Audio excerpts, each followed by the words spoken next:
ونعوذ بالله من شرور أنفسنا ومن سيئات أعمالنا من يهده الله فلا مضل له ومن يضلله فلا هادي له ونشهد أن لا إله إلا الله وحده لا شريك له ونشهد أن محمدا عبده ورسوله أما بعد فأعوذ بالله من الشيطان الرجيم بسم الله الرحمن الرحيم رب اشرح لي صدري ويسر لي أمري واحلل عقدة من لساني يفقه قولي اللهم فقهنا في الدين وعلمنا التأويل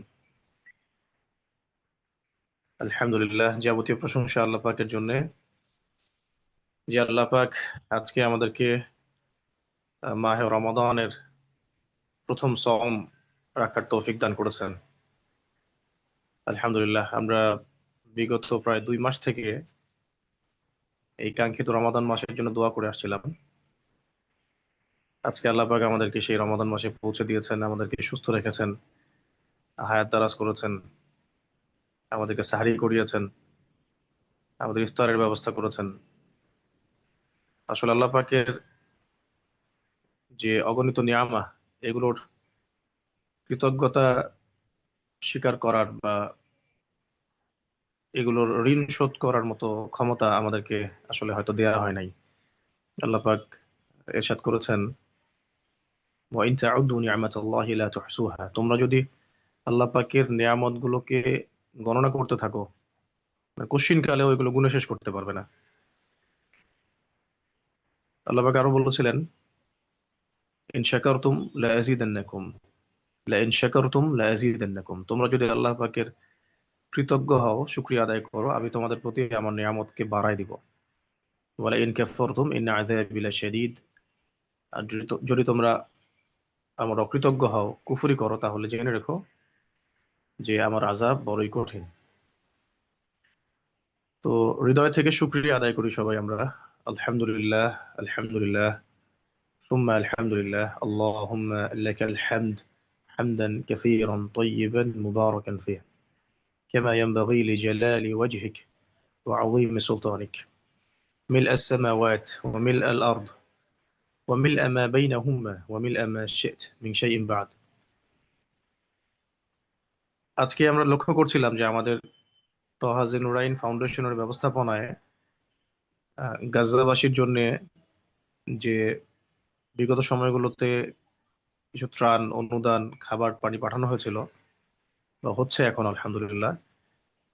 তো তাদের রমাদানের যে হালত, রমাদানে তাদের যে হালত এবং সেই হালতে তাদের যে ইমান এবং যে জজবা, এগুলো আসলে ভাষায় প্রকাশ করার মতো শব্দ আমার কাছে নাই। তাদের অনেকের ঘরে আজকে সাহারি হয়নি এবং ইফতার মজুদ নাই। তো যদিও এটা আল কোরআনের ওরিয়েন্টেশন ক্লাস, তারপর আমি একটু বলে দিতে চাই যে যাদের পক্ষে পসিবল হবে, অবশ্যই রমাদান মাসকে কেন্দ্র করে আমাদের দান সৎকার হাতটাকে প্রশস্ত করব এবং আমাদের সমাজে, আমাদের চারপাশে অসহায় দুস্থ দরিদ্র মানুষদের কল্যাণে এগিয়ে আসব। খাস করে আহলে গাজার কথা ভুলবেন না, তাদের সাহারি এবং ইফতারের ব্যবস্থা করার দায়িত্ব আমাদের। আল্লাহ পাক এই উম্মাহকে একটা দেহের মতো বলেছেন এবং এগুলো আমাদের জন্য অনেক বড় সওয়াবের কাজ হবে এবং মিজানের পাল্লা এগুলো দিয়েই ভারী হবে ইনশাআল্লাহ। আমরা তো গুনাহগার বান্দা, খাস কোনো আমলই নাই আমাদের। এই ছোটখাটো কিছু খেদমত দিয়েও যদি আমরা ফুলসিরাত পার হতে পারি, এর চেয়ে আহ সৌভাগ্যের কিছু হবে না। তো যাদের পক্ষে পসিবল হবে, অবশ্যই আমরা দান সদাকার হাতটাকে প্রশস্ত করব এবং আমাদের আশপাশের দুস্থ দরিদ্র মানুষগুলোর পাশাপাশি আহলে গাজার সাহারি এবং ইফতারের জন্য আমরা যে প্রজেক্ট হাতে নিয়েছি আমাদের তহাজিনুর ফাউন্ডেশনের পক্ষ থেকে, আমরা চাই যে স্বতঃস্ফূর্ত ভাবে আপনারা সবাই এখানে এগিয়ে আসেন। আর যদি আমাদের ব্যাপারে আম, কোনো বাজে মন্তব্য কেউ ছড়িয়ে থাকে, কোনো মহল, তবে আমরা আল্লাহ রব্বুল আলমিনকে সাক্ষী রেখে ইনসাফের সাথে, ইখলাসের সাথে এতটুকু বলতে পারি যে আমাদের কাছে এক একটা পয়সার পরিপূর্ণ হিসেব মজুদ আছে, যে আমরা আমাদের ফাউন্ডেশনের ব্যবস্থাপনায় কোথায়, কখন, কবে কি কাজ করেছি। এবং এই আজরগুলো আমরা আল্লাহ রাব্বুল আলামিনের কাছেই চাই, অন্য কারো কাছে না। এখন প্রসঙ্গে আসি যে আমরা যে রমাদান মাসে উপনীত হতে পেরেছি, এটা আল্লাহ রাব্বুল আলামিনের বড় নেয়ামা, বড় শুকরিয়া। একটা কওল পড়ছিলাম আসলাফদের, যে যদি কোনো মৃত মানুষকে, অর্থাৎ বারজাখে চলে গেছে এমন কোনো মানুষকে যদি একটা অপশন দেয়া হতো যে তোমাকে আরো একবার দুনিয়াতে একটা ইচ্ছা পূরণ করতে দেয়া হবে, তুমি কি করতে চাও, তাহলে নিঃসন্দেহে তারা বলবেন যে আমরা রমাদান মাসকে ফেরত পেতে চাই। এরকম কিছু কথা আমরা কিছু কিতাবের মধ্যে দেখলাম, যে রমাদান মাসটাকে এত ফজিলতপূর্ণ, এত বরকতপূর্ণ, এত শ্রেষ্ঠ প্রমাণ করা হয়েছে কিতাবগুলোতে, যে যদি কোনো মৃত মানুষকেও জিজ্ঞাসা করা হয় যে আপনি দুনিয়া থেকে ফেরত যেতে চান, গিয়ে কি করতে চান, তাহলে তিনি উত্তর দিবেন যে আমি রমাদান মাস পেতে চাই। রমাদান মাসে নিজের আমল, ইমান, আমাদের মুজাহাদা, আজকার, তারাবি, সওম, সলাত ইত্যাদি ইত্যাদি ভালো ভালো নেক আমলগুলো দিয়ে আল্লাহ পাকের রেজামন্দি হাসিল করে জান্নাতের সুসংবাদ নিয়ে পরকালে যেতে চাই। তারাই উত্তর করতেন, এমনটা অনেক কিতাবের মধ্যেই পাওয়া যায়। কেন এই কথাটা আসলো? কারণ রাসূলুল্লাহ সাল্লাল্লাহু আলাইহি ওয়াসাল্লাম একটা হাদিসের মধ্যে ইরশাদ করেছেন যে সেই ব্যক্তি, হাদিসটা তো এমন যে নবী সাল্লাল্লাহু আলাইহি ওয়াসাল্লাম মিম্বরের উপরে দাঁড়িয়েছিলেন, তখন জিবরাইল আলাইহিস সালাম এসে বলেছেন যে সেই ব্যক্তি ধ্বংস হয়ে যাক, সেই ব্যক্তি ধ্বংস হয়ে যাক যে ব্যক্তি রমাদান মাসকে পেয়েছে, কিন্তু রমাদান মাসকে পেয়েও সে তার গুনাহকে মাফ করাতে পারে নাই। রাসূলুল্লাহ সাল্লাল্লাহু আলাইহি ওয়াসাল্লাম বলেছিলেন আমিন, অর্থাৎ এটা তার বদদোয়া, এটা কবুল হয়ে যাবে। নবী সাল্লাল্লাহু আলাইহি ওয়াসাল্লামের দোয়াও মকবুল, কারো প্রতি বদদোয়া করলে সেটাও মকবুল। বেদাতীদেরকে নবী সাল্লাল্লাহু আলাইহি ওয়াসাল্লাম তাড়িয়ে দিবেন, সুহকান সুহকান লিমান গায়্যারা বা'দি। এই যে কথাটা, এর এর ফলশ্রুতিতে বহু মানুষ হাউজে কাউসারের পানি পান করতে পারবে না, যদিও তারা এই উম্মার অংশ। আবার নবী সাল্লাল্লাহু আলাইহি ওয়াসাল্লাম এটা ইরশাদ করেছেন, মান সামা রমাদানা ঈমানান ওয়া ইহতিসাবান গুফিরা লাহু মা তাকাদ্দামা মিন যামবিহি। কোন ব্যক্তি যদি ইমানের সাথে সওয়াবের আশায় রমাদান মাসের রোজাগুলো রাখে, তার অতীতের জীবনের সমস্ত গুনাহ আল্লাহ মাফ করে দিবেন। সুবহানাল্লাহি ওয়া বিহামদিহি, সুবহানাল্লাহিল আযীম। অনুরূপ হাদিস কিন্তু কিয়ামের ব্যাপারে এসেছে, তারাবি তাহাজ্জুদের ব্যাপারে রমাদান মাসে, মান কামা রমাদানা ঈমানান ওয়া ইহতিসাবান গুফিরা লাহু মা তাকাদ্দামা মিন যামবিহি। কোন ব্যক্তি যদি ইমানের সাথে সওয়াবের আশায় রমাদান মাসে রাতে কিয়াম করে, অর্থাৎ তারাবি পড়ে, তাহাজ্জুদ পড়ে, কিয়ামুল লাইল করে, গুফিরা লাহু মা তাকাদ্দামা মিন যামবিহি, তার আগের জিন্দেগীর সমস্ত গুনাহ আল্লাহ মাফ করে দিবেন। সগীরা গুনাহ না কবিরা গুনাহ, এগুলো নিয়ে ইখতিলাফে না গিয়ে আমরা আল্লাহ পাকের রহমতের আশা করি আল্লাহ পাক সগীরা কবিরা সমস্ত গুনাহ মাফ করতে পারেন। ইন্নাল্লাহা ইয়াগফিরু যুনুবা জামিআ। কিন্তু কবিরা গুনাহ ক্ষমা পাওয়ার জন্য খালেস তওবা শর্ত। তওবার শর্তগুলো তো আমরা জানি, যে এই পাপ কখনো করব না এরকম নিয়াত করা, পুরোপুরি ছেড়ে দেয়া, এবং অনুশোচনা থাকা যে আমি ভুল করেছিলাম। আর একটা বিষয় এই মাসে আমাদের আহ, পরিষ্কার করে নেওয়া উচিত, যে অন্যের সাথে জড়িত ঋণ বা হকগুলো যেন না থাকে, বা না থাকার পথে আমাদের হাঁটার নিয়াত করার চেষ্টা শুরু করা। কারণ কেয়ামতের মাঠে ভয়াবহ যে অবস্থাগুলো, তার মধ্যে একটা হলো নিজেদের অনেক নেকি আছে, নামাজ, রোজা, হজ, জাকাতের, কিন্তু বহু মানুষ এর হক নষ্ট করা হয়েছে, গালি দিয়ে, গীবত করে, তোহমত দিয়ে, মান সম্মান হানি করে, মিথ্যা অপবাদ দিয়ে, জুলুম করে, সম্পদ আত্মসাৎ করে, টাকা মেরে দিয়ে, ইত্যাদি ইত্যাদি ইত্যাদি ইত্যাদি। এই মানুষগুলো কিয়ামতের মাঠে দাঁড়িয়ে থাকবে ততক্ষণ পর্যন্ত ফয়সালা স্থগিত করা হবে না, যতক্ষণ না এটার মীমাংসা করা হয়। মীমাংসা করা হবে কিভাবে?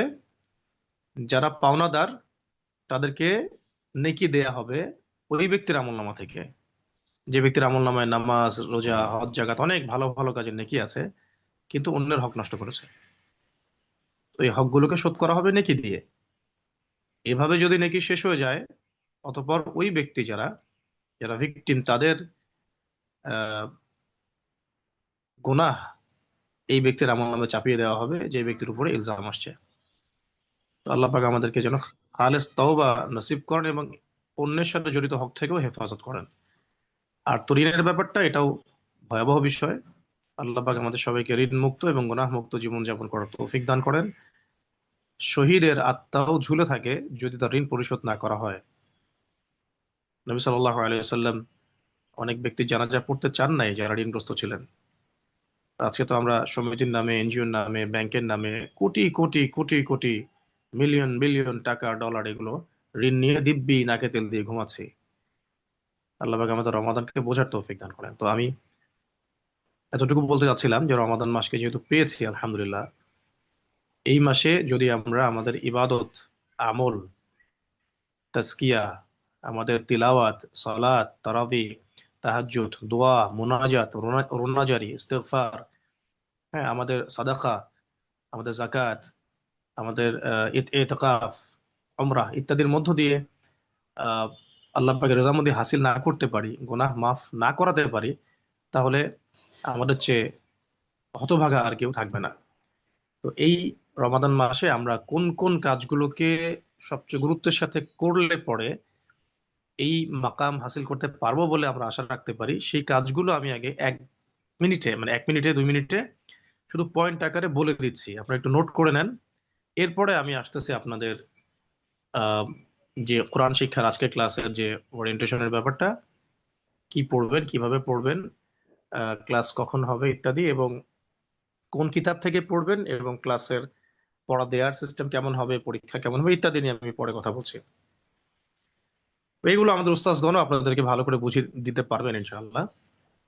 তো 1 নম্বরে লিখবো আমরা যে আমরা রমাদান মাসে প্রথমে দুনিয়াবি ব্যস্ততাগুলো কমিয়ে ফেলবো। 1 নম্বর, দুনিয়াবি ব্যস্ততাগুলোকে কমিয়ে ফেলার চেষ্টা করব, যতটা সম্ভব আল্লাহকে সময় দেব। 2 নম্বর, অনেক বেশি মানুষের যে ভিড়, যে গল্পগুজব, আড্ডা, চায়ের দোকানে, এইখানে সেখানে, যেগুলো আমরাতে ব্যস্ত থাকি বেশি, ফ্রেন্ড সার্কেল, আমাদের স্কুলে, কলেজে, ইউনিভার্সিটিতে, এই যে মানুষের সমাগম, এখান থেকে নিজেকে একটু আড়াল করে নেওয়া। রমাদান মাসে যতটা সম্ভব একাকী আল্লাহ রবুল্লাহ আলমিনের ইবাদত করার চেষ্টা করা। আর যে ইবাদত গুলো জামাবদ্ধ করতে হয় সেগুলো তো জামাবদ্ধ করতে হবেই। এর বাইরে আমরা একাকী আল্লাহ পাকের সাথে কথা বলার চেষ্টা করব, নামাজের মাধ্যমে, জিকিরের মাধ্যমে, তিলাওয়াতের মাধ্যমে ইত্যাদি ইত্যাদি, দোয়ার মাধ্যমে নিজেকে একটু একা রাখার চেষ্টা করা রমাদান মাসে। আল্লাহকে সময় দেওয়া, আল্লাহর হয়ে যাওয়া, আল্লাহর আল্লাহ রবুল্লাহ আলমীকে পাওয়ার যে একটা আহ, মানে কি বলবো, একটা যে লম্বা জার্নি, আল্লাহকে পাওয়ার জার্নি তো ছোট না, এটা লম্বা একটা জার্নি। এটাতে ডুবে যাওয়ার চেষ্টা করা। কারণ দুনিয়ার চতুর্দিকে আমরা নজর ফেরালে দেখবো এটা প্রতারণা ছাড়ার কিছুই না। তো রমাদান মাসে দুনিয়াবী কাজকর্মগুলোকে কমিয়ে ফেলা, আল্লাহ রাব্বুল আলামিনকে সময় দেওয়া, আল্লাহর দ্বীনকে সময় দেয়া, তার ইবাদতে সময় দেয়া, তার তার ধ্যানে সময় দেয়া, দ্বীনের ফিকিরে সময় দেয়া, তিলাওয়াতে সময় দেয়া, ইস্তেগফারে সময় দেয়া, হ্যাঁ, দোয়ায় সময় দেয়া, নফল নামাজে সময় দেয়া ইত্যাদি ইত্যাদি। যত রকম ইবাদতের মধ্য দিয়ে আল্লাহ পাকের নৈকট্য হাসিল করা সম্ভব, এগুলোতে সময় দেয়া। আল্লাহ পাক আমি যা বলছি সবার আগে আমাকে আমল করার তৌফিক দান করেন এবং আপনাদের সবাইকে আমল করার তৌফিক দান করেন। 3 নাম্বার হচ্ছে নামাজ, 5 ওয়াক্ত নামাজ জামাতের সাথে আদায়ের চেষ্টা করা। যদি ছুটে যায়, দ্বিতীয় জামাত করা। যদি কোনো অবস্থায় না থাকে, একা হলেও পড়া। যদি ভুলে যায়, মনে হলেই পড়বে, ঘুমিয়ে থাকলে উঠলেই পড়বে। অর্থাৎ নামাজের পাবন্দি করা, কোনো অবস্থায় যেন নামাজ বহির্ভূত রোজা না হয়। নামাজ থাকতেই হবে এবং এটা জামায়াতে আদায় করার চেষ্টা, সর্বোচ্চ চেষ্টা করতে হবে। কারণ আমরা জানি জামায়াতে পড়লে 25 থেকে 27 গুণ বেশি নেকি হবে। আল্লাহ পাক তৌফিক এনায়েত করেন, আমিন।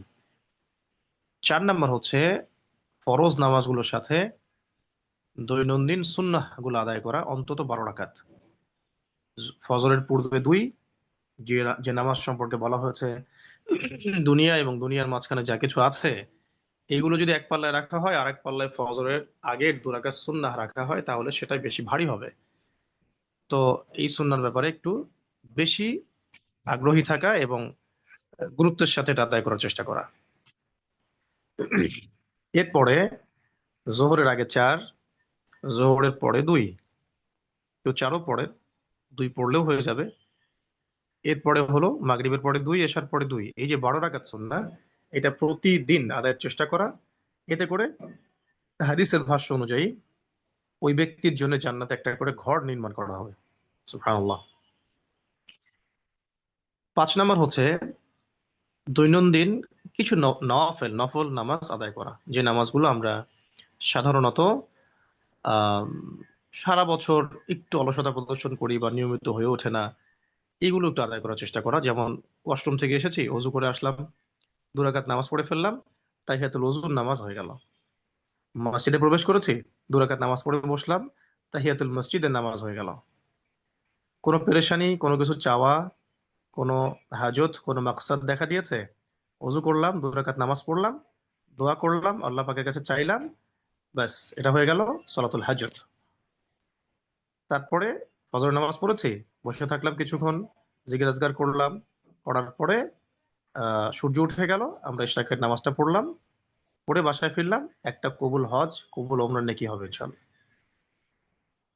8টা থেকে 10টা বাজে বা 10টা, সাড়ে 10টা, 11টার মধ্যে আমরা 2 রাকাত নামাজ পড়ে ফেললাম, চারটের নামাজ আদায় হয়ে গেল বা সলাতুল দুহা আদায় হয়ে গেল, 360টা সাদাকার নেকি হয়ে গেল, রিজিকে বরকত হয়ে গেল। এরকমই মাগরিবের নামাজ পড়েছি, সুন্নাহ পড়ে ফেলেছি, আর 2টা রাকাত নামাজ পড়ে বের হলাম, আওয়াবিন নামাজ হয়ে গেল। এইভাবে আমরা নফল নামাজগুলোতে সচেষ্ট হব। আল্লাহ পাক আমাদের সবাইকে এই নওয়াফেল গুলো আদায় করার তৌফিক দান করেন। এর মধ্যে একটা যেমন এর মধ্যে একটা যেমন ওই যে তাহিয়াতুল ওযুর নামাজ। বেলাল রাদিয়াল্লাহু আনহুকে নবী সাল্লাল্লাহু আলাইহি ওয়াসাল্লাম বলেছিলেন যে, জান্নাতে আমি যখন যাই তখন তোমার পায়ের আওয়াজ আমার আগে শুনতে পাই, তোমার পায়ের আওয়াজগুলো আমি শুনতে পাই, খসখস শব্দ শুনতে পাই।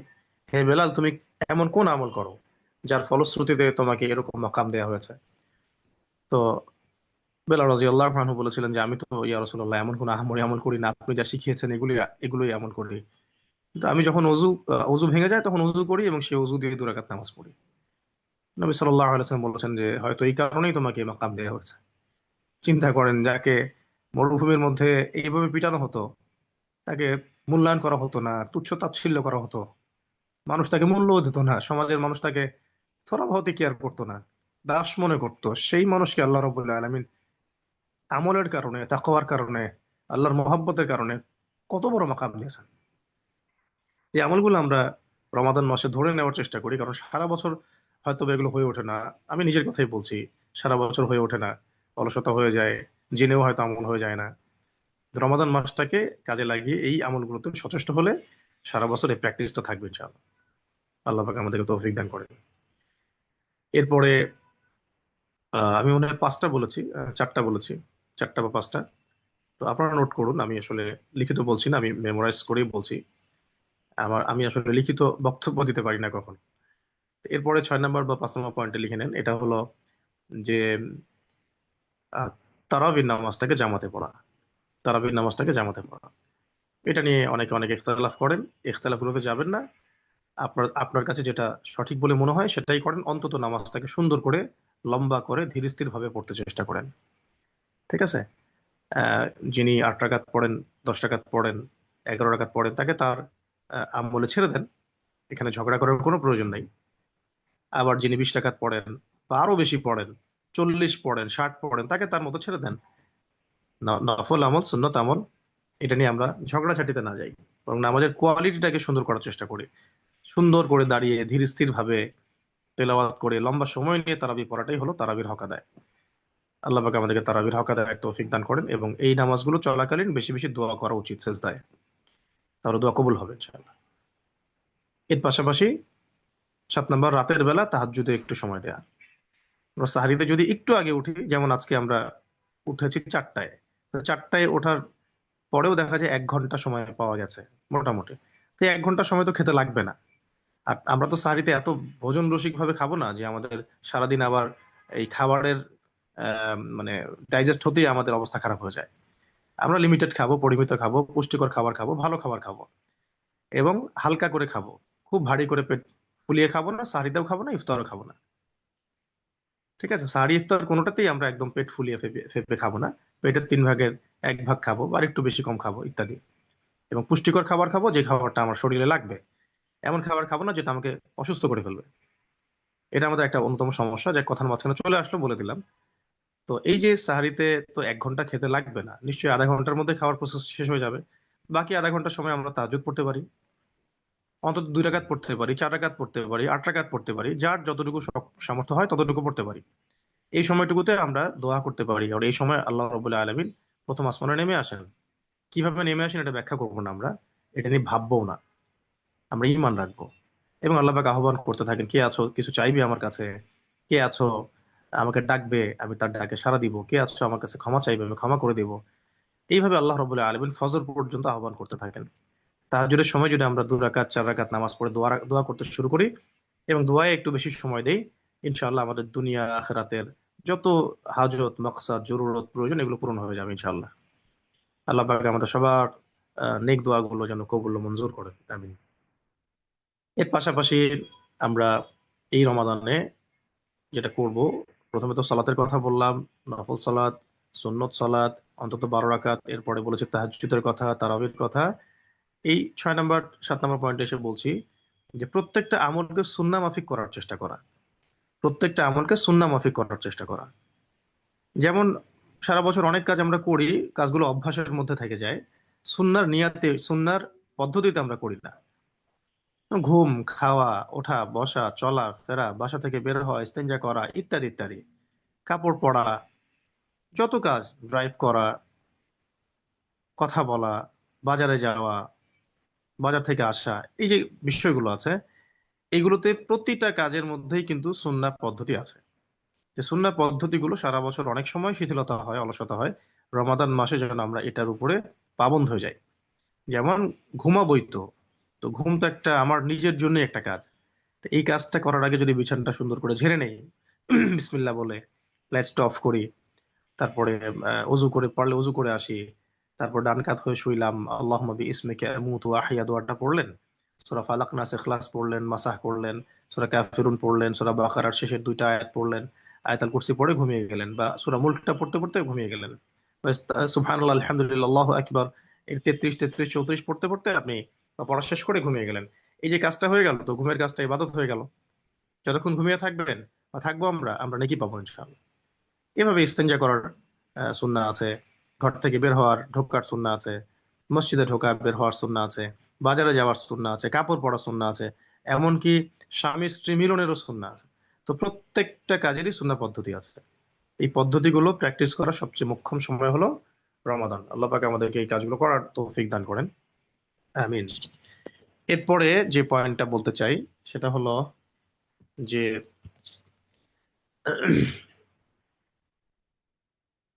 রমাদান মাসে রোজা রাখার মতো রোজা রাখা। রমাদান মাসে রোজা রাখার মতো রোজা রাখার অর্থ হলো, এই রোজার উদ্দেশ্য হলো তাকওয়া হাসিল করা। আর তাকওয়া হাসিলটা এমন ভাবে করতে হবে যেই তাকওয়া আমাকে এতটা আধ্যাত্মিকত্ব দেয় যে বদরের যুদ্ধ করতেও আমার বুক যেন না কাঁপে। কারণ রমাদান মাসে বদরের যুদ্ধ হয়েছে।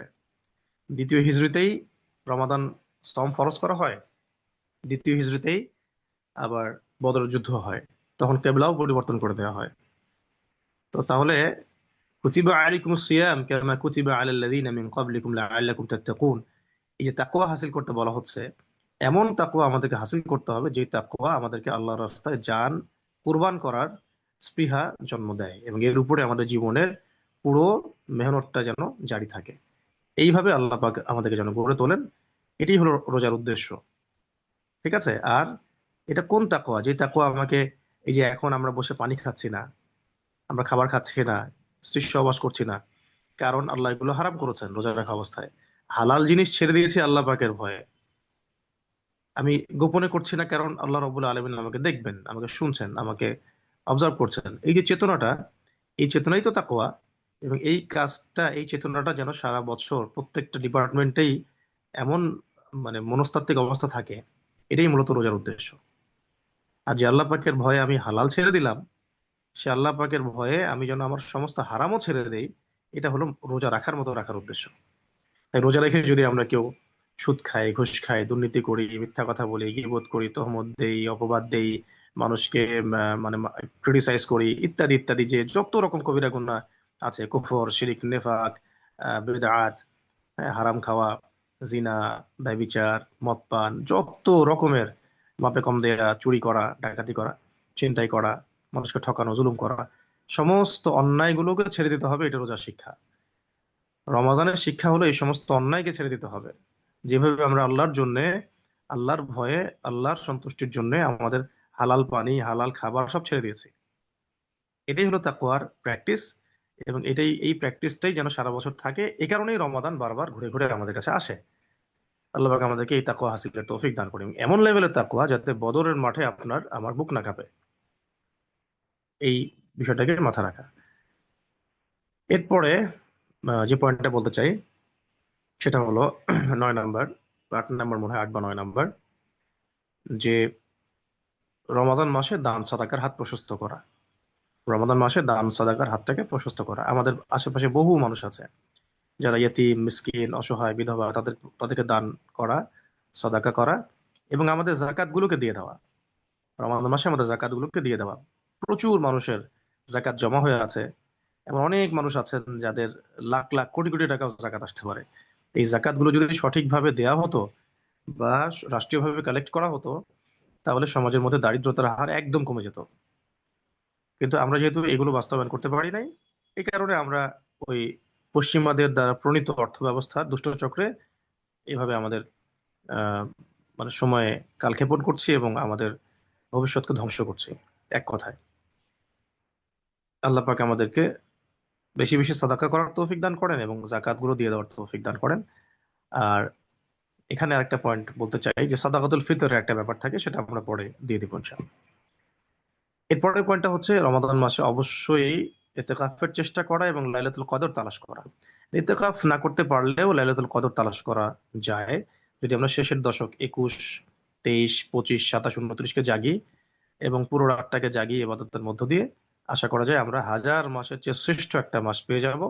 এবং এক রাতের ইবাদত আমার হাজার মাসের ইবাদতের চেয়ে উত্তম হয়ে যাবে। আল্লাহ পাক আমাদের সবাইকে লাইলাতুল কদর পাওয়ার তৌফিক দান করেন, আমিন।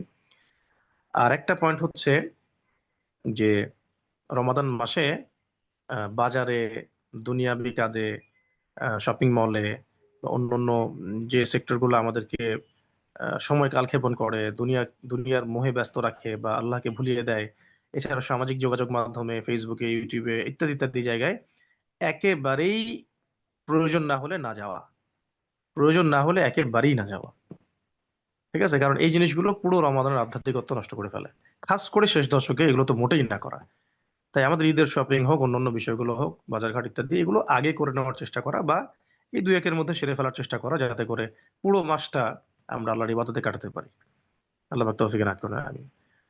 আর যে পয়েন্টটা আমি শেষে নিয়ে আসছি, কিন্তু পয়েন্টটা আসলে প্রথম দিকের পয়েন্ট, যেহেতু আপনাদের ক্লাস আল কোরআনের, তাই এটাকে আমি শেষে বলছি। এখান থেকে আমরা ক্লাসের কথাও বলবো। সেটা হলো রমাদান মাস কি কারণে মহিমান্বিত। এক বাক্যে উত্তর হচ্ছে, রমাদান মাস মহিমান্বিত আল কোরআন নাজিল হওয়ার কারণে। আল্লাহ পাক বলে দিয়েছেন, ইন্না আনজালনাহু ফি লাইলাতিল কদর। রমাদানকে আমি, সরি, আল কোরআনকে আমি, আল কোরআনুল কারীমকে নিশ্চয়ই আমি কদরের রাতে নাজিল করেছি। নিশ্চয়ই আমি আল কোরআনকে কদরের রাতে নাজিল করেছি। আমরা সবাই জানি কদরের রাত হচ্ছে শেষ দশকে, 21-এ বা 23-এ বা 25-এ বা 27-এ বা 29-এ। এর মধ্যে কোনো এক রাতে আল্লাহ রাব্বুল আলামিন আল কোরআনুল কারীমের মতো কিতাব নাজিল করেছেন। কখন নাজিল করেছেন? যখন আইয়ামে জাহেলিয়াতে পুরো বিশ্ব ব্যবস্থা এবং সমাজ পরিপূর্ণ ছিল শিরকে, সুদে, দুর্নীতিতে, তারপরে ব্যভিচারে, জিনায়, রক্তপাতে, নারীর অবমাননায়, মদ পানে পুরো বিশ্ব ছেয়ে আছে আইয়ামে জাহেলিয়াত, খাস করে মক্কা। ওই রকম একটা সিচুয়েশনে আল্লাহ রাব্বুল আলামিন কদরের রাতে এই রমাজানেই কোরআন নাজিল করলেন। এবং সেই কোরআন নাজিল করা হলো নবী করিম সাল্লাল্লাহু আলাইহি ওয়াসাল্লামের প্রতি। নবী করিম সাল্লাল্লাহু আলাইহি ওয়াসাল্লাম 23 বছরের ব্যবধানে সেই কোরআন এবং সুন্নাহর বিপ্লব ঘটিয়ে এমন এক সমাজ ব্যবস্থা এবং রাষ্ট্র ব্যবস্থা, জীবন ব্যবস্থা কায়েম করে গেলেন, যেটা শিরক মুক্ত, সুদ মুক্ত, জিনা মুক্ত, ব্যভিচার মুক্ত, কুফর মুক্ত, নেফাক মুক্ত, সমস্ত রকম দুর্নীতি মুক্ত, সমস্ত রকম অন্ধকার, পাপ, পঙ্কিলতা মুক্ত। অর্থাৎ ব্যক্তি জীবন শুধু নয়, তিনি পুরো সমাজ ব্যবস্থা, রাষ্ট্র ব্যবস্থা এবং বিশ্বের প্যাটার্নটাকে চেঞ্জ করে দিয়ে গেলেন শুধুমাত্র কোরআনের আলো দিয়ে, মশাল দিয়ে। সেই কোরআন নাজিল হয়েছে এই রমাদান মাসে, সেই কোরআন নাজিল হয়েছে এই রমাদান মাসে, সেই কোরআন নাজিল হয়েছে এই লাইলাতুল কদরে। তাহলে এটার বলার অপেক্ষা রাখে না যে রমাদান মাস কোন কারণে এত মহিমান্বিত। আর এই মাসে আমাদের অন্যান্য কাজগুলোর সাথে সবচেয়ে জরুরি কাজ কি? সেটা হলো যে কোরআন তেলাওয়াত করা, কোরআন তেলাওয়াত করা, কোরআন তেলাওয়াত শেখা, এক কথায় কোরআনের হক আদায় করা। ঠিক আছে? তো কোরআনের হক কি কি? কোরআনের হক ছয়টা, মুখস্থ করে ফেলবেন। আল কোরআনের হক ছয়টা। অন্য অন্য অনেক স্কলার আকাবিরগণ বলেছেন সাতটা আটটা, অনেকে আরো বাড়িয়ে বলেছেন। আল্লাহু আ'লাম বিসওয়াব। কিন্তু আমরা মৌলিকভাবে ছয়টা বলতে পারি। একটা হলো একদম বিশুদ্ধ করে তাজবিদ সহকারে আল কোরআনুল কারীমের তেলাওয়াত শেখা। আমাদের সমস্ত পড়াশোনা পরে আগে কোরআন তেলাওয়াত শিখতে হবে, সমস্ত দাওয়াত পরে আগে কোরআন তেলাওয়াত নিজেকে শিখতে হবে। ঠিক আছে? সমস্ত অ্যাক্টিভিজম পরে, হ্যাঁ, সমস্ত অ্যাক্টিভিজম, দিন কায়েম, দিন প্রতিষ্ঠা, অনেক কিছু নিয়ে আমরা অনেক কথা বলি। এগুলো সব পরে আগে আপনাকে কোরআন তেলাওয়াত শিখতে হবে। সবার আগে কোরআন তেলাওয়াত শিখতে হবে।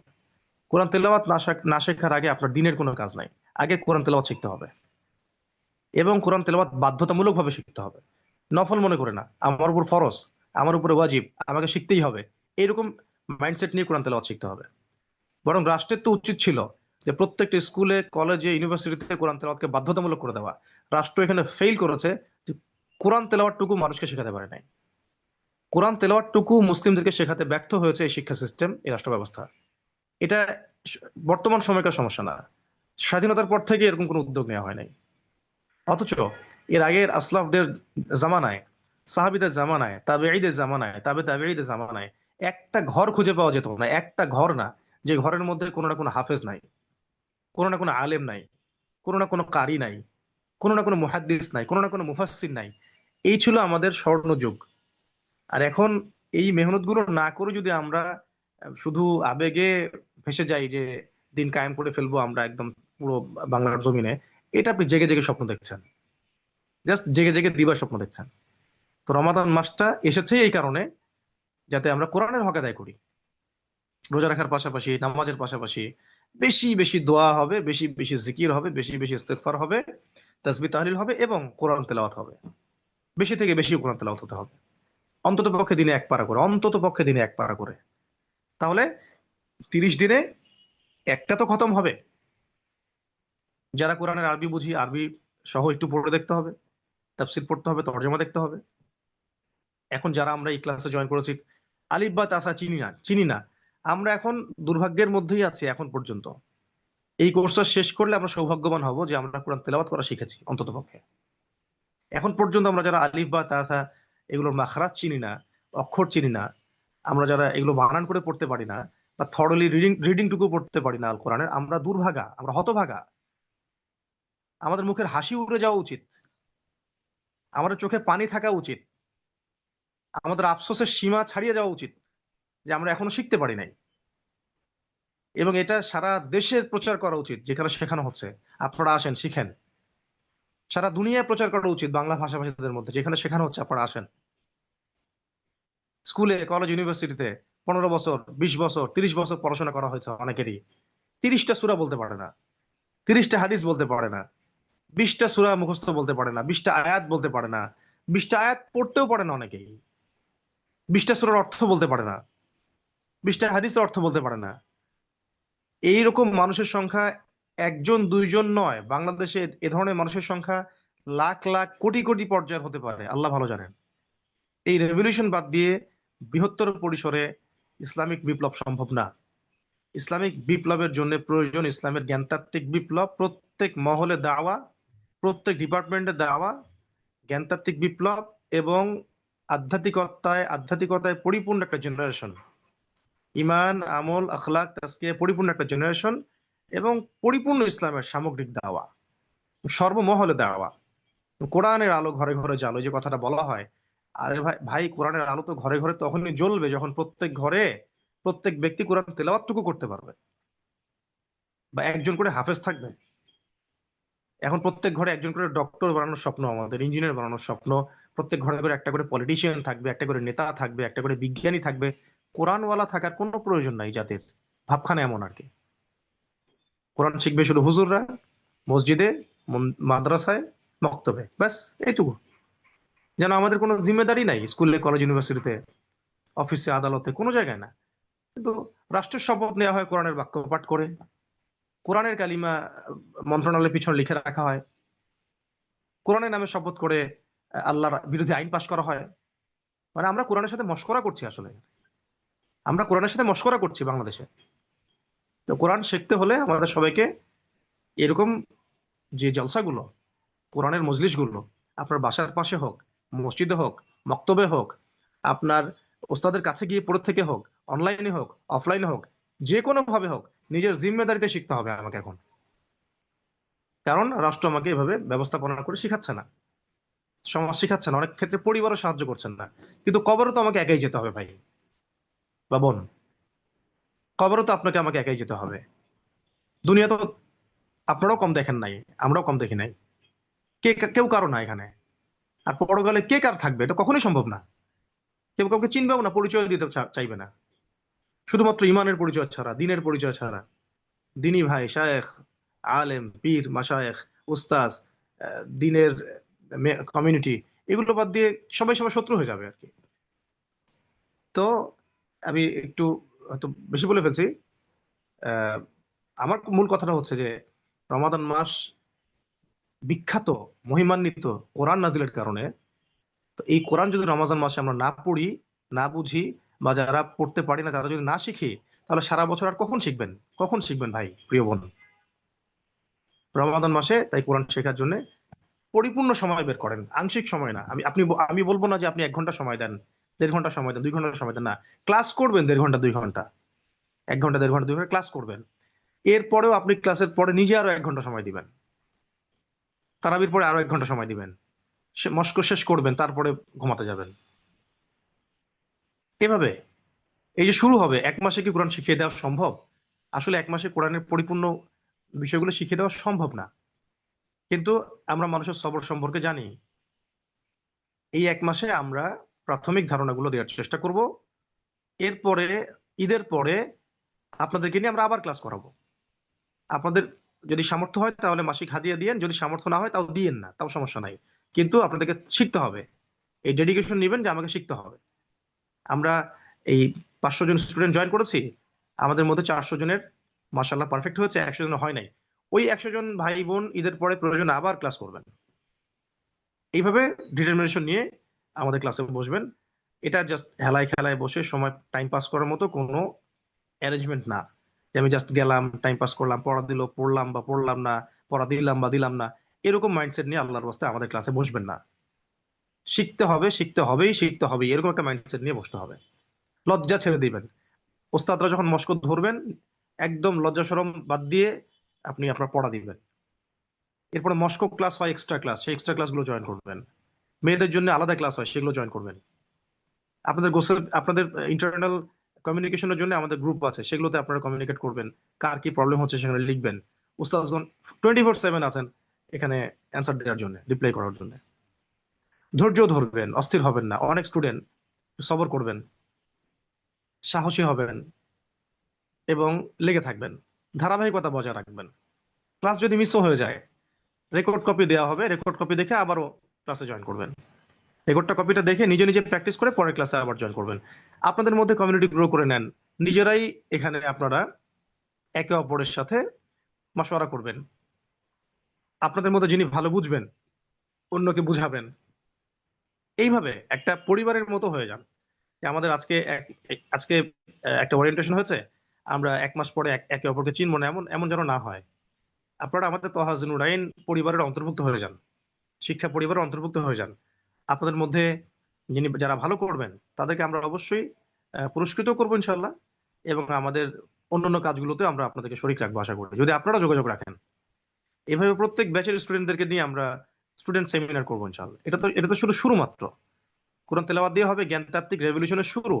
এরপরে আসবে কোরআনের অর্থ বোঝার ব্যাপার, আরবি ভাষা শেখার ব্যাপার, হাদিস শেখার ব্যাপার, সিরাত শেখার ব্যাপার, আকীদা শেখার ব্যাপার, ফিকহ শেখার ব্যাপার, ফরজে আইন শেখার ব্যাপার।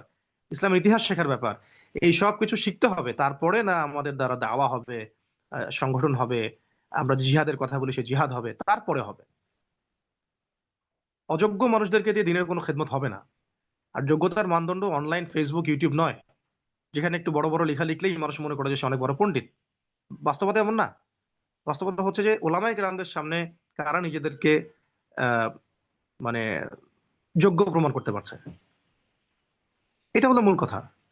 আল্লাহর সামনে কে নিজেকে যোগ্য বলে প্রমাণ করতে পারছে, এটা হলো আমাদের শুরু, প্র্যাকটিসের শুরু। এইভাবে পড়াশোনা করা, তার উপরে আবার আমল করা, তার উপরে দাওয়াতের মেহনতে থাকা, এবং একে অপরের সাথে মিলেমিশে একটা জামায়াবদ্ধ থাকার চেষ্টা করা। যদি জামায়া না থাকে আমরা জামায়া গড়ার চেষ্টা করব। যদি জামায়া না থাকে আমরা জামায়া গড়ার চেষ্টা করব। সবাই সবার কাঁধে এই উম্মার দায়িত্ব নিয়ে নিব।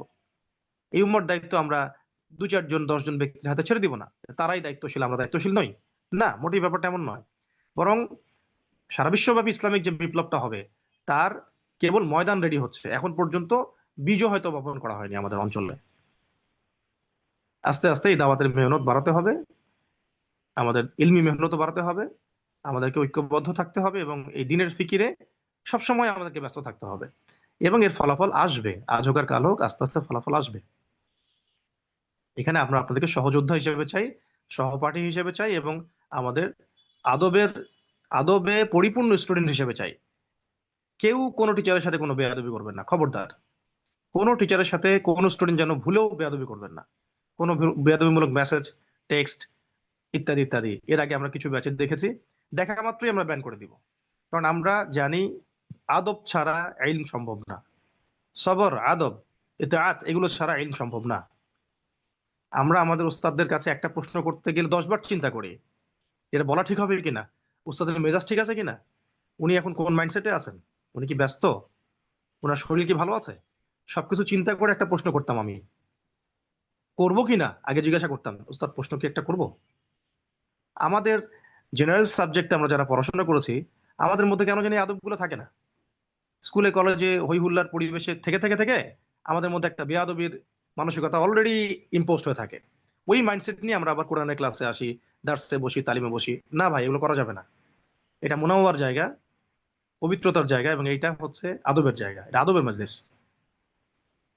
তো এই বিষয়গুলো খেয়াল রেখে ক্লাসে বসায়। যে রমাদান মাস কেন্দ্রিক কথাগুলো বলছিলাম, কোরআন শিক্ষার কথাগুলো, এই রমাদান মাসটাতে আল কোরআন আল্লাহ পাক নাজিল করেছেন। তাই এক বাক্যে এই এই মাসের হক আদায় করতে হলে সলাৎ, সিয়াম, জাকাত, সাদাকা এগুলোর পাশাপাশি, দোয়ার পাশাপাশি সবচেয়ে প্রধান কাজ হলো কোরআন তেলাওয়াত করা এবং শেখা। আর যারা শিখেছি তারা অন্যকে শেখাবো। আমি টুকটাক জানি, আমি আপনাকে শেখাবো ইনশাল্লাহ। আমাদের ওস্তাদরা ভাঙাচোরা যা জানেন আপনাদেরকে শিখাবেন ইনশাল্লাহ। আপনারা শিখে নেন, শিখে অন্যকে শিখান। প্রত্যেকের বাসায় বাসায়, প্রত্যেকের এলাকায় এলাকায় আমি আপনাদেরকে এলান করে দিচ্ছি, প্রত্যেক স্টুডেন্টের এলাকায় এলাকায় একটা করে মক্তব করবেন। কি করতে হয় না করতে হয়, কি সহযোগিতা লাগে, কিভাবে করতে হয়, সেটা ইনশাআল্লাহ আমরা দেখব। সরাসরি প্রয়োজন আমার সাথে যোগাযোগ করবেন। প্রত্যেক এলাকায় এলাকায় একটা করে কোরআন শিক্ষার মক্তব চালু করেন। প্রত্যেক এলাকায় এলাকায় একটা করে পাঠাগার চালু করেন।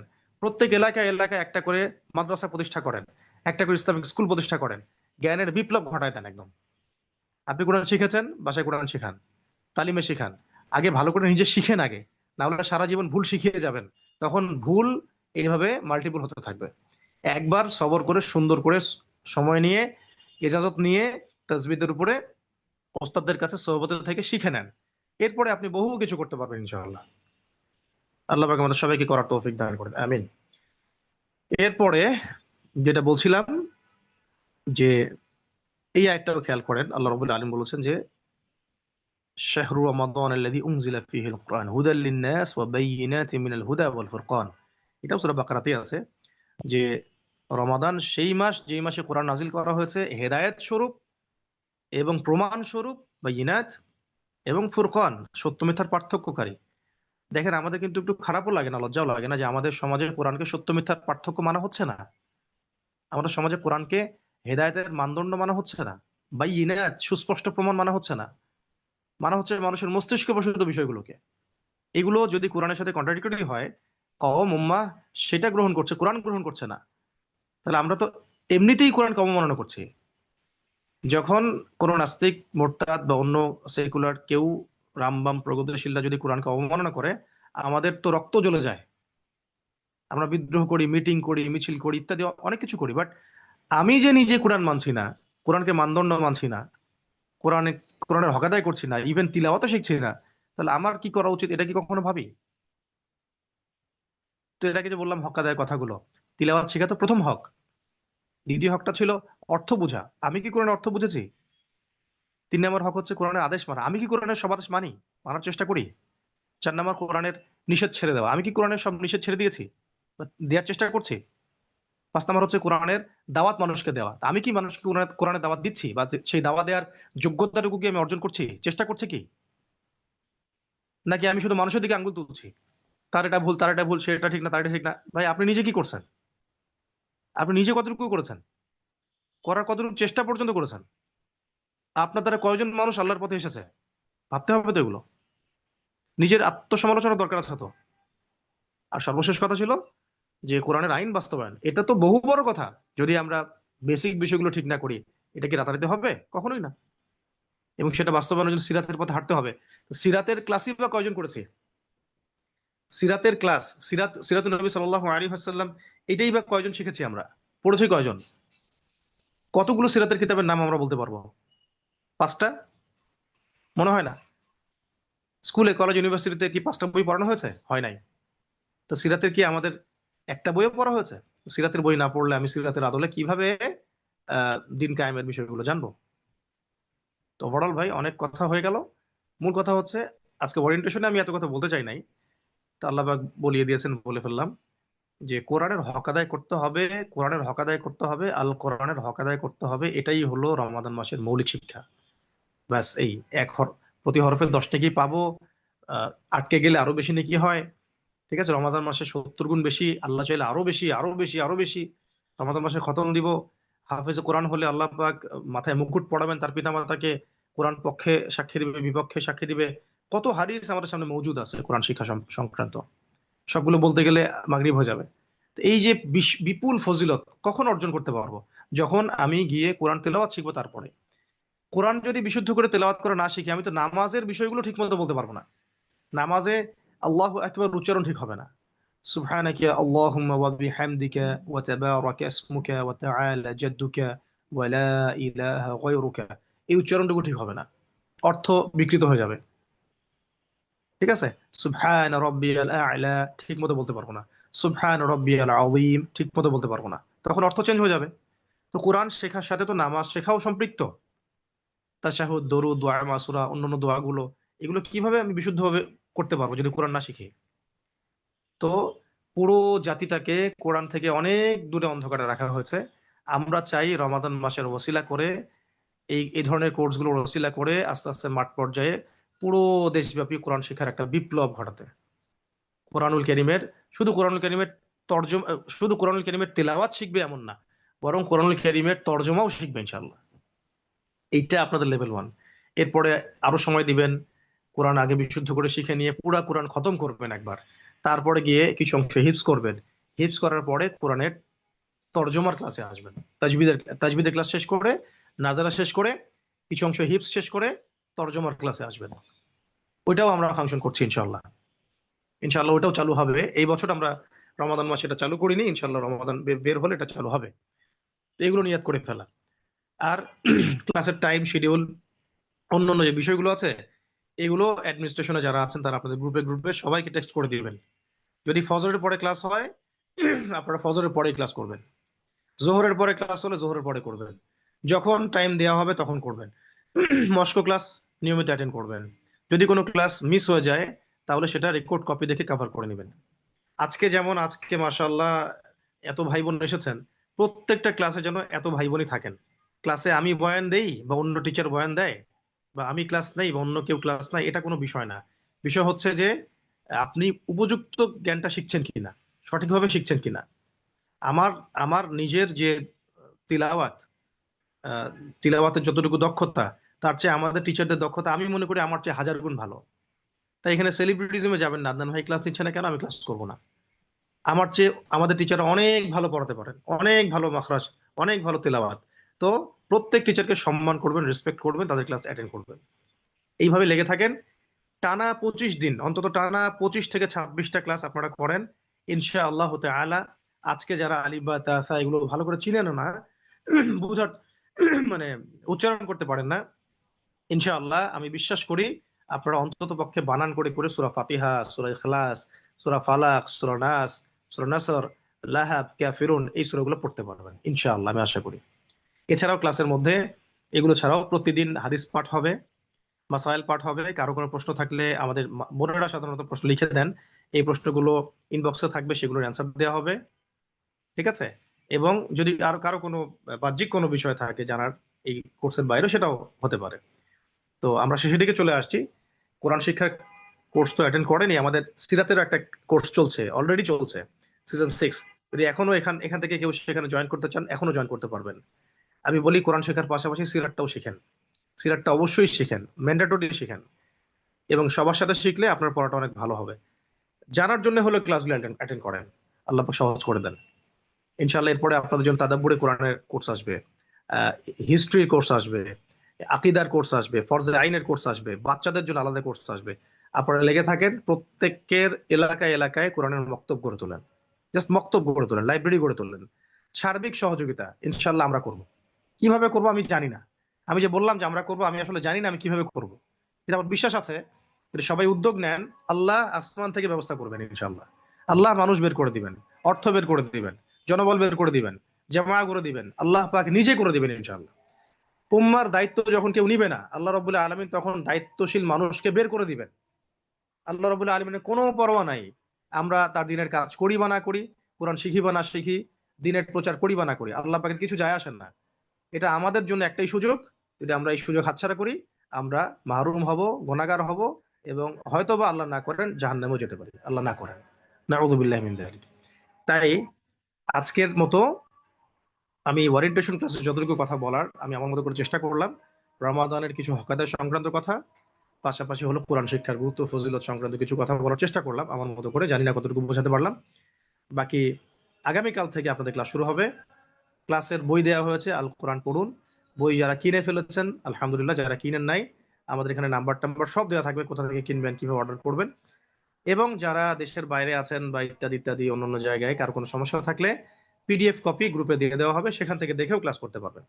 সাথে 40 হাদিস বা 100 হাদিসের একটা বই দেওয়া হবে, সেটাও ডাউনলোড করে রাখবেন, ওখান থেকে হাদিস পড়ানো হবে। পাশাপাশি সবাই একটা দোয়ার বই কিনবেন, হিসনুল মুসলিম, হিসনুল মুসলিম, এখান থেকে কিছু দোয়া আপনাদেরকে শেখানো হবে ইনশাল্লাহ। পাশাপাশি আমাদের পক্ষ থেকেও মাসলা মাসাইল শেখানোর জন্য প্রত্যেকটা ক্লাসে ক্লাসে কিছু কিছু করে মাসাইল শেখানো হবে, খাস করে রোজা রোজা রোজা সংক্রান্ত মাসলাগুলা, এবং রোজা কিভাবে আরো ভালো হবে, রোজা ভঙ্গের কারণ, নামাজ নামাজ শিক্ষা, ওযু গোসল ইত্যাদি যে মাসালাগুলো আছে, এই মাসালাগুলো ইনশাআল্লাহ তাআলা আমাদের ক্লাসের মধ্যে পড়ানো হবে। তো আসরের আজান হয়ে যাচ্ছে অনেক জায়গায়, অনেকে প্রিপারেশন নেবেন। নামাজ সবচেয়ে গুরুত্বপূর্ণ আমল, তাই আমরা আজকে আর লম্বা করছি না, ইনশাল্লাহ আগামী ক্লাসে আপনাদের সাথে আবার দেখা হবে আমাদের, আমরা তো আছি। মূল কথা হলো আগামী ক্লাস থেকে পড়া শুরু করে ফেলবেন। আর একটা কথা বলতে ভুলে গিয়েছিলাম, খাতা থাকতে হবে সবার সাথে। উস্তাজগণ যে পড়াটুকু দিবেন, অবশ্যই অবশ্যই সেটা বাচ্চাদের মতো পেন্সিল দিয়ে খাতায় লিখবেন। যদি একটা অক্ষর পড়ায়, আলিফ শিখিয়েছে, আলিফ পুরো পৃষ্ঠা জুড়ে থাকবে, 3 পৃষ্ঠা আলিফ লিখবেন, লিখে ছবি তুলে গ্রুপে পাঠিয়ে দিবেন। গ্রুপে আমাদের ওস্তাদগণ আছেন, দেখবেন যদি কারো ভুল হয় তাহলে বলে দেবেন যেটা ভুল হয়েছে। ঠিক আছে? এইভাবে একটা মেহনতে নেমে পড়ি, একটা মাস টানা কোরআন শিক্ষার মেহনত করবো ইনশাল্লাহ। আশা করা যায় আমরা ঈদ উল ফিতরের আগেই কোরআন ধরে ফেলবো ইনশাআল্লাহ তাআলা। আকুলু কওলি হাযা আস্তাগফিরুল্লাহ লি ওয়া লাকুম ওয়া লিসাইরিল মুসলিমিন। বারাকাল্লাহু লানা ওয়া লাকুম বিল আয়াতিল হাকীম। ইন্নাহু তাআলা জাওয়াদুন কারীম ওয়ার রাউফুর রহিম। সুবহান রাব্বিকা রাব্বিল ইজ্জাতি আম্মা ইয়াসিফুন ওয়া সালামুন আলাল মুরসালিন ওয়ালহামদুলিল্লাহি রাব্বিল আলামিন। আসসালামু আলাইকুম ওয়া রাহমাতুল্লাহি ওয়া বারাকাতুহু। সবাই রমাজানের সমস্ত আমলে, নেক আমলে সবাই সবাই সবাইকে দোয়ায় শরীক রাখবো। খাস করে আমি নিজেই অনেক দোয়ার মুহতাজ, আমার জন্য খাস করে দোয়া করবেন যেন আল্লাহ রাব্বুল আলামিন আমাকে এবং আমাদের সাথে যারা দিনের মেহনতে যুক্ত আছেন সবাইকে সুস্থতা, আফিয়াত এবং কুওয়াত দান করেন, এবং শারীরিক শারীরিক মানসিক আত্মিক প্রশান্তি দান করেন, এবং খাস করে আমাদের ইলমে আমলে আল্লাহ যেন বরকত দান করেন, বেশি বেশি আমলের তৌফিক দেন, যা জানি তার উপর আমলের তৌফিক দেন, যেন আল্লাহ পাকের দিনটাকে প্রতিষ্ঠার মেহনতে আমরা আমাদের জানমাল উজাড় করে সময় শ্রমকে উজাড় করে কাজ করে যেতে পারি, এবং এই রাস্তায় যেন আমাদের শাহাদাত হয়, এই দোয়াটুকু আমাদের জন্য করবেন। ব্যাস এতটুকুই। আহ সুবহানাকা আল্লাহুম্মা ওয়া বিহামদিকা আশহাদু আল্লা ইলাহা ইল্লা আনতা আস্তাগফিরুকা ওয়া আতুবু ইলাইক। আসসালামু আলাইকুম ওয়া রাহমাতুল্লাহি ওয়া বারাকাতুহু।